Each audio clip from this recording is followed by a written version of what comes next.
And tonight on our Great American panel, he was the senior spokesman for Hillary Clinton's presidential campaign, founding partner of Hilltop Public Solutions.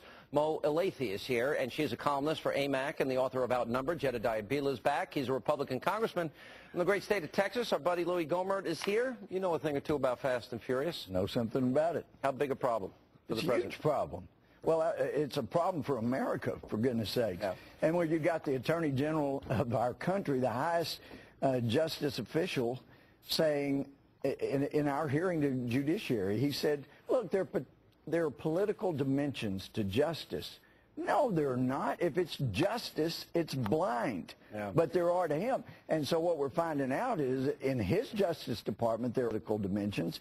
And in fact, you know, they've had to back off of their testimony before Senator Cornyn. Twice. Yeah, and to the other. But they said with regard to the comments of Senator Cornyn that, and it wasn't Holder, it was his assistant saying he inadvertently said that. But guess what, Sean? He said it 5 days before that to me. Yeah. How do you say something inadvertently, 2 different locations, 5 days apart? I'm going to correct the record. All right, here's my theory, and I'll let you guys weigh in on this. I think that we have a situation where for the president to precipitate a constitutional crisis, as we're now going to go through, that they decided politically it was so damaging what they don't want to turn over that it was worth doing this to help get them through the election.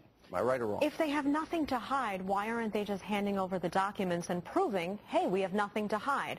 I just don't understand. This is a guy who wrote in on transparency and always talks about transparency. Where's the transparency? Show us what you've got. There's no explanation. And this nonsense with executive privilege, a lot of people are saying he doesn't even have the right to invoke executive privilege in this instance. We don't know what it's about yet. That's right. We don't know. You need to know what's in the documents. That's why Carney's saying it's political just doesn't fly. We've got 2 dead border agents. We got these guns showing up on crime scenes all over the place, and our government provided those guns. I think those parents have a right to a full, complete explanation. You think this damages the president? No, I don't think. You don't think it hurts him politically at all? I don't think it hurts the president politically at all because the president has been, or the Attorney General has been. Don't tell me they've been transparent. I'm going to get mad. I don't want to get mad. When don't you get mad at me, Sean? He's been cooperating. He hasn't been cooperating. He's handed over over 8,000 or near 8,000 documents. And with all due respect to the congressman here, I mean, there is a certain degree of grandstanding going on the Hill. I don't see have you been through the documents? I have. Duplicates, a lot of the same stuff, document dump. All due respect. Also blank pages, black pages, you know, white pages. The congressman himself referred to the Attorney General having to backtrack on his statement. He didn't have to backtrack on his statement. He was referring to his predecessor, the Bush administration's Attorney General. No. Before that turned out it was a lie. That's not true at all. Yes, it is. I talked to Attorney General McCasey today, and it is a lie, and it never should have been said, and that's why they had to back off the comments. Not the first time it's happened. Different operation. He admitted to misleading Congress. He did not tell them the truth in terms of what he knew and when he knew it. And a 7-8 month period went by where he never corrected the record because documents prove that he didn't tell the truth. So Brian Terry is dead. People have a right to know what happened and when it happened. They're criminalizing people for wanting facts about something. It's not okay. They need to release the pertinent documents and be honest about what's happened. Tell the truth, tell it early, tell it yourself, tell it all. That's it. And I think Mo was right 2 or 3 days ago, and I think our friend Dick Morris was saying that, gee, the president's insulated from this, and I think he was. But as soon as he invoked executive privilege, he's in it. That means he brought himself front and center. It's possible that executive privilege does lie here if he was involved. And I don't know if you've seen the March 2009 press conference. Hold that for 1 second. We got to take a break, okay? We timed out to check in with Greta. By the way, she's only 1 studio over. She was supposed to come in and catch the football tonight, Greta. What happened? I know, but I waited but nobody asked me. I waited for you to ask me. You know, you didn't ask me. I just asked you. I know, but you did. But you know, like, what did Finley, your executive producer, or my executive producer, say it was okay? You know, and we only take marching orders here. You know, I'm you and I don't right at the camera. Signals. I throw it right at the camera. Anyway, we have a great show tonight. We have the very latest in Fast and Furious. A member of the committee is here.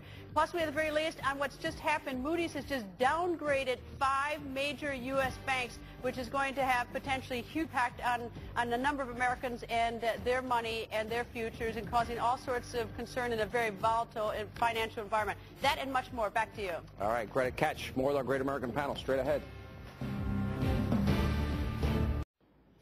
And we continue with our great American panel. Congressman, I did not mean to interrupt you. Yeah. Well, I just want to point it out with regard to executive privilege, regardless of whether or not the U.S. Attorney for the District of Columbia pursues it, we will be going to court in a civil proceeding. Civil suit. To go after the documents. They'll have to produce a log. I've been through logs like that where you have the judge in camera reviews the documents to make sure whether or not a privilege lies. And if the privilege lies, it's going to get even more. But this gets them past the election. Is that their goal? Well, it may, but I'm telling you, from what we've heard, it may not be the executive privilege that applies here. It may be the Fifth Amendment privilege. We'll have to see.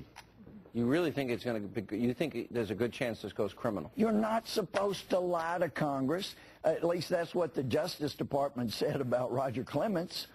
You know, that is a fair point, Mo, that Roger Clemens just had a trial, and the charge was perjury, lying to Congress. And we know that the Attorney General did not tell the truth to Congress. And Darrell Issa was asked to testify, and he invoked special privilege. I mean, I'm talking about the Attorney General. But this is, you know, people in Washington are entitled to invoking privilege. This is the first time President Obama has done it.